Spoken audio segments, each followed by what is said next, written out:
Saudaraku, kita mau belajar tentang tanda-tanda akhir zaman ini.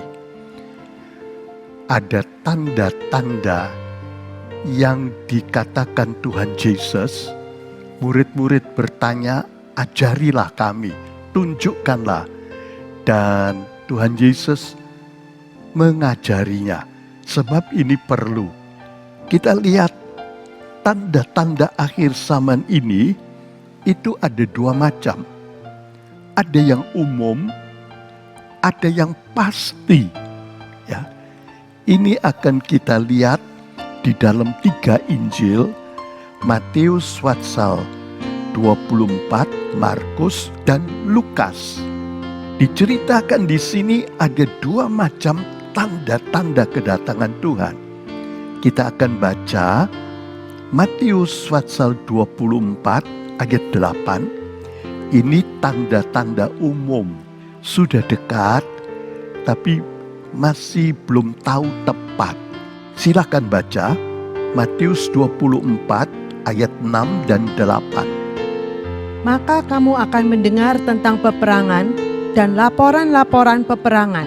Perhatikanlah supaya kamu jangan terkejut, karena semua hal ini harus terjadi lebih dulu, tetapi itu pun bukan akhirnya. Dikatakan di sini semua ini akan terjadi, tapi ini bukan akhirnya. Hanya kita harus siap-siap. Lalu ayat yang ke-8. Semuanya ini adalah permulaan sengsara. Dalam ayat ke-7 diterangkan lagi ada kelaparan.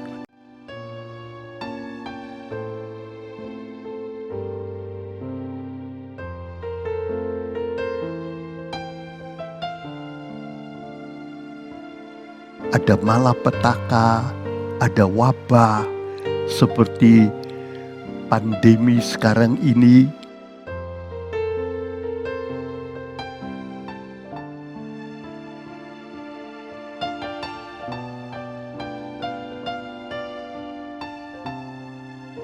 Ada gempa bumi dan macam-macam.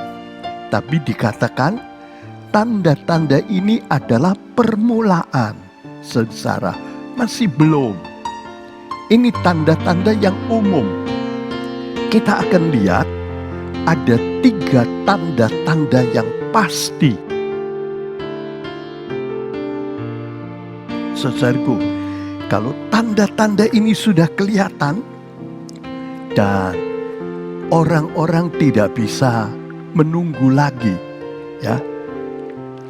Saudaraku, ini tanda yang pasti dan harus ada tindakan-tindakan selanjutnya.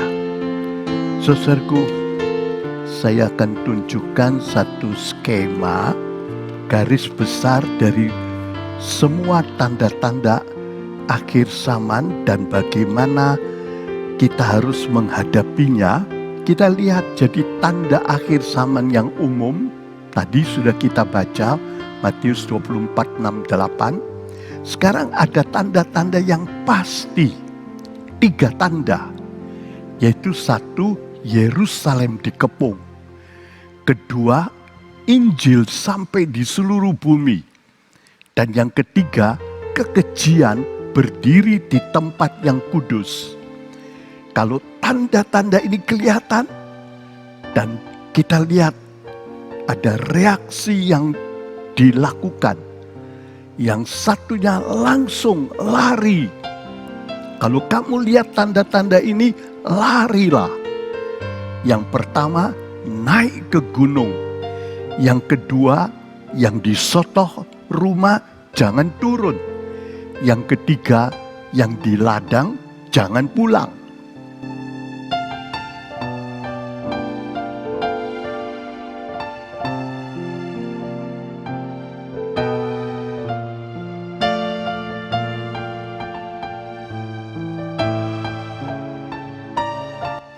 Tapi why?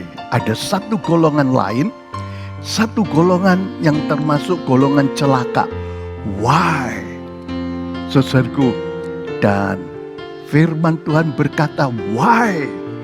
bagi perempuan yang mengandung dan menyusui bayinya. Yang kedua, why, bagi orang-orang yang hari-hari ini menjadi musim dingin baginya. Jadi sulit, tidak bisa lari. Apalagi kalau musim dingin itu banyak salju dan sebagainya.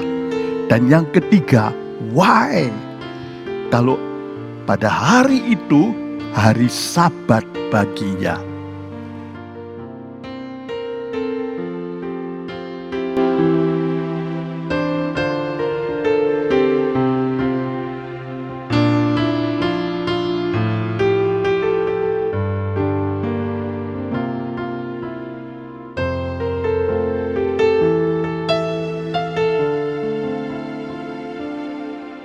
Jadi kalau tanda-tanda yang pasti ini sudah terjadi,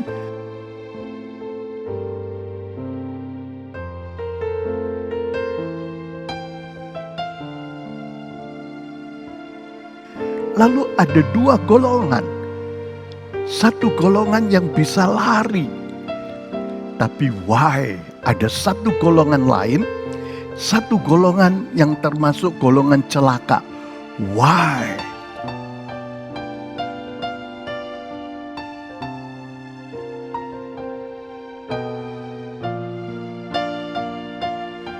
Dikatakan ada 3 hal, saudaraku, yang dalam Lukas, kalau kamu lihat Yerusalem dikepung, saudaraku, maka itu tandanya bahwa kebinasaannya sudah dekat.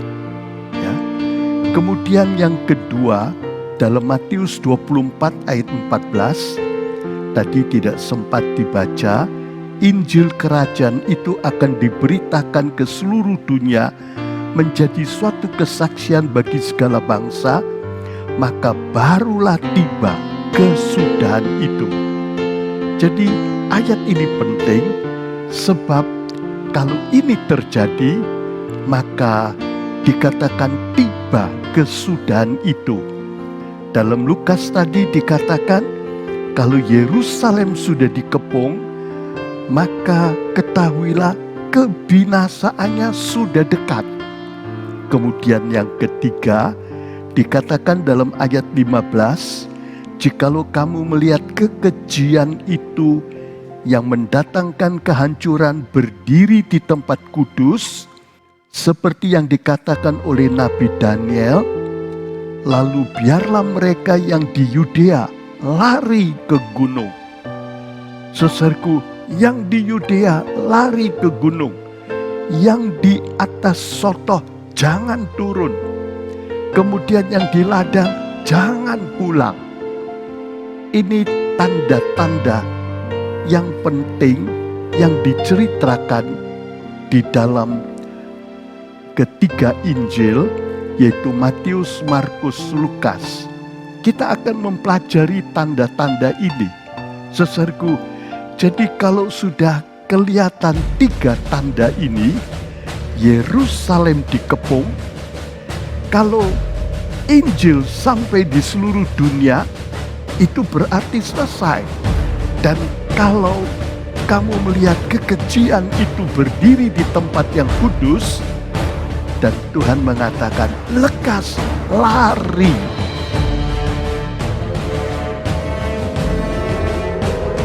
Saudaraku, yang di Sotoh jangan turun, yang di ladang jangan pulang. Ini tanda-tanda pasti. Sehingga, saudaraku, kita harus langsung mengambil tindakan seperti yang dikatakan.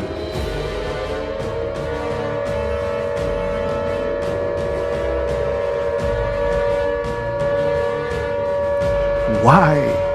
Bagi orang yang tidak bisa lari, bagi yang mengandung, bagi yang menyusui bayinya, bagi orang yang tinggal dalam musim dingin, atau yang ada pada hari Sabat. Saudaraku, tentu ini arti rohani, sebab yang satu bisa lari, yang ini hari Sabat, tidak boleh. Saudaraku, satunya musim dingin, satunya mengandung, satunya menyusui bayinya. Saudaraku, ada beberapa banyak tanda-tanda yang Tuhan berikan, tapi kita fokus ke tanda-tanda dari ketiga Injil ini, Matius, Markus, Lukas, yang diceritakan oleh Tuhan Yesus, sebab tanda-tanda ini sangat penting. Tanda-tanda ini menentukan, karena kalau sudah terjadi harus mengambil tindakan, lari. Coba renungkan. Jadi Matius 24 ini sangat indah. Kalau kita mengerti, kita mendapat faedah yang terbanyak. Sesuatu bisa mengambil faedah sebanyak-banyaknya. Sehingga pada waktu Tuhan datang, kita untung maksimal. Ikut pengangkatan dan mengalami tingkat kemuliaan yang maksimal. Ya. Ada dua golongan. Satu golongan yang bisa memanfaatkannya. Dia lari ke gunung, dia tinggal di soto, dia tinggal di ladang. Firman Tuhan bilang, ini golongan yang bisa memanfaatkannya. Sebab mereka sudah bersedia. Tapi ada golongan golongan celaka. Yang tidak bisa memanfaatkan tanda-tanda pasti, justru dia jadi celaka, rugi. Yaitu tiga golongan ini yang mengandung dan menyusui bayinya, yang mengalami dalam musim dingin dan hari Sabat. Saudaraku, sebab dia tidak berjaga-jaga. Karena kita tidak tahu kapan Tuhan datang. Tapi harus berjaga-jaga. Karena itu seperti nasihat Matius 24 ayat 42, kamu tidak tahu jam berapa aku datang, terjemahan KJI King James Indonesia. Kamu tidak tahu jam berapa aku datang, tanggal berapa. Sebab itu berjaga-jagalah. Sebab itu bersiaplah. Saudaraku, karena itu kita harus hidup yang benar. Hidup di dalam Tuhan, dalam kesucian, penuh dan dipimpin Roh, berkenan kepadanya. Kalau kita hidup berkenan kepada Tuhan, berjaga-jaga, kapan saja hari itu datang, kita selamat dan kita bisa mendapat faedah yang maksimal. Saudaraku, di dunia ini rencana Tuhan nomor satu selamat, tidak masuk neraka tapi masuk sorga. Dan kedua, di sorga meningkat setinggi-tingginya. Tingkatan rohani yang terakhir di dunia itu akan menjadi ukuran kemuliaan kita di sorga untuk kekal. Sebab itu jangan cuma selamat, tapi terus meningkat. Apalagi cuma selamat di perbatasan. Bisa mudah tergoda, tahu-tahu bisa kehilangan keselamatan.